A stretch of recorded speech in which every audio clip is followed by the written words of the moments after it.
Hi, this is Kirk, the Bariatric Carnivore. If you've liked this channel so far, can you do me a favor? Can you hit the like button below and the subscribe button? That helps the algorithm here at YouTube to tell more people that people are liking these videos and that they're helpful. And if you leave a comment below, that's even better. Let's talk today about The Biggest Loser. Do you remember that show from earlier, about 10, 15 years ago?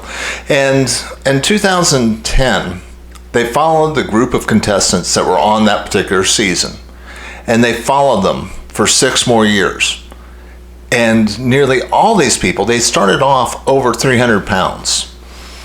And at the end of 6 years, all but one had regained all the weight. Some of them actually gained more than when they were before they were even on the show. And it's not like these people were not highly motivated to keep the weight off. They were all highly motivated. Many of them had become health coaches using their fame that they had gotten from the show to help other people to lose weight.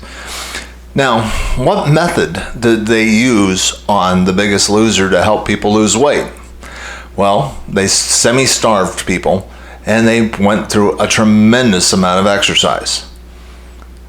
And as a result, they permanently lowered the basal metabolic rate of nearly every contestant. And as a result, they went back to their lives. They kept up a pretty heavy exercise program, nearly every single one of them. And they reduced their calories down to a daily allowance somewhere around 2,500.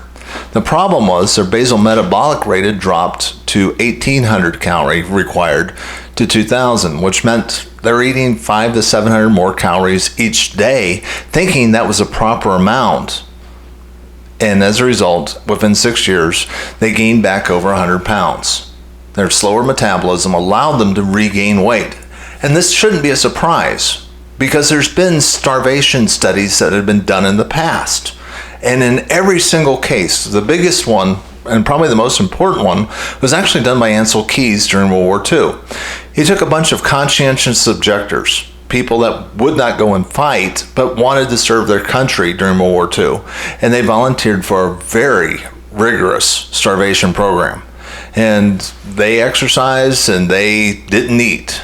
And nearly all of them had serious physical problems as a result. I mean, during the time of the study when they were starving, they all complained of being very cold. They only dreamed of food. They were languishing. They lost muscle mass. They wasted away.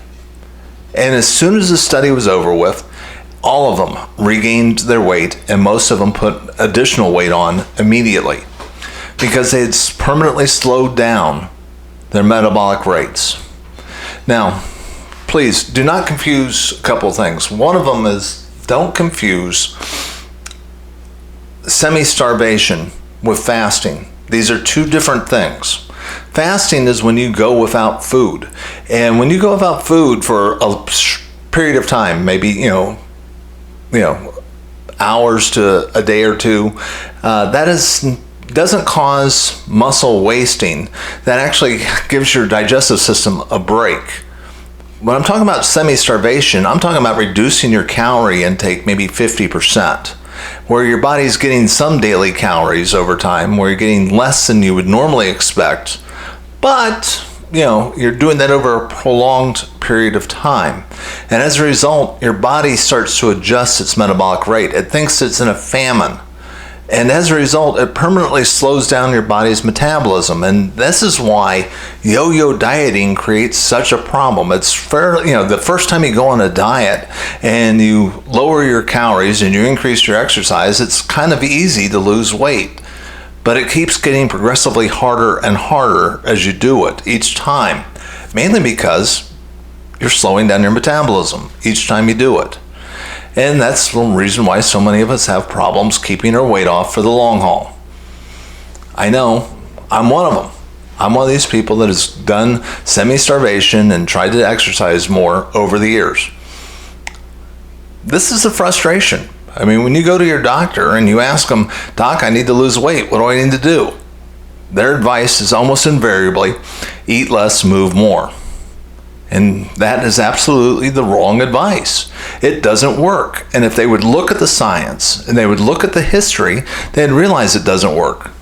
And you may be asking yourself, well, why in the world do they keep telling us this stuff? Well, part of it is because they think it should intuitively work. The model, that they constantly use is a mathematical one. They believe that calories in equals calories out. And that's true in a closed system. But you're not a closed system. You're a complicated chemical factory. You have a bunch of bacteria that are digesting things in your gut. You've a bunch of chemical chain reactions, and different nutrients work in your body in different ways. Some chemicals, some food that you eat releases insulin. And the hormone insulin is phenomenally effective at doing a couple of things. One of them is getting blood glucose at the proper level in your bloodstream, but it's also really good at getting nutrients into fat cells. Well, how do you increase your insulin level? Eat carbs. Which is why I keep trying to explain that the best way to lose weight permanently is by going on a low-carb diet. One, where there's no sugar, no processed foods or grains, and preferably low in vegetable oils. And I'll explain why I'm so against vegetable oils as we go down the road. But for right now, just realize that if you just go on a ketogenic lifestyle, you're going to lose fat.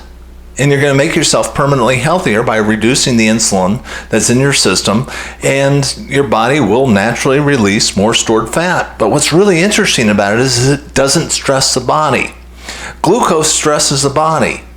But ketones, which is the byproduct, what happens when your body quits utilizing glucose as its main energy source and starts producing its own through ketones and that's hence the name ketogenic diet. That low-carb diet starts to release the ketones, which is a cleaner burning fuel. It's not creating the stress in your body. There's less oxygenation going on. And your body can fully utilize the calories that you store in your fat cells without feeling like it's in the middle of a famine.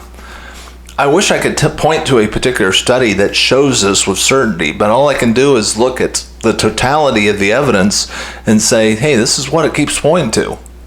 And that's what it really boils down to is, there's no real one study that shows it, but there's enough total evidence that shows pretty clearly ketogenic diets keep working. Low carb works. And that's why I keep pushing it. And please don't think that I'm trying to say don't exercise. Exercise is a good thing. It helps with a lot, but mostly if you do it to build up lean tissue, particularly muscle. When you're building up muscle, that is what helps you age really well. As I'm going into my 60s, it is really important to me to have as much muscle as I can possibly have to make my senior years as good as possible. The more muscle you have, the stronger you are, the better off you are in trying to withstand diseases. And there's going to be probably some sort of disease down the road that's going to attack me. There'll be another virus sometime down the road. And the people with the most muscle and the least amount of fat have the best chance to survive it. And frankly, I want to be one of those people. So that's today's message. Starvation and exercise ain't going to cut it. They will not work. If you don't believe me, talk to the guys who are on The Biggest Loser. Frankly, they were much more motivated than any of you guys probably are as far as working out, keeping their calories low. They were trying to do it for their own livelihoods in many cases, and they couldn't make it after 6 years. I don't think you're going to do much better. We've probably all seen too many people that have worked really hard to lose weight only to regain it just a few years later. Happens time and time again unless you change your lifestyle. In this case, I'm going to suggest going on a low carb, not diet, but lifestyle. That seems to work. It's worked for me for over 10 years. This is Kirk, the Bariatric Carnivore. We'll talk to you tomorrow.